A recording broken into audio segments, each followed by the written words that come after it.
সবাইকে শুভ সকাল। সকাল সকাল চলে আসলাম রান্নাঘরে। হয়তো আমার মতো সব আপুরাই চলে গেছে রান্নাঘরে। কি একটা অদ্ভুত ব্যাপার, তাই না? সকালবেলা উঠে নামাজ কালাম পড়ে চোখ ডলতে ডলতে চলে আসতে হয় রান্নাঘরে।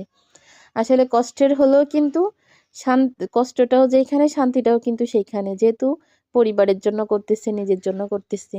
একটা মজার কথা বলবো, তার আগে বলি কি রান্না করতেছি।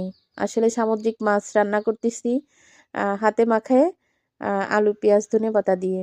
তো রান্না করার জন্য প্রস্তুতি নিচ্ছি, পিছন থেকে শাশুড়ি এসে নাম ধরে ডেকে বলতেছে যে ঘরে কি আটা আছে?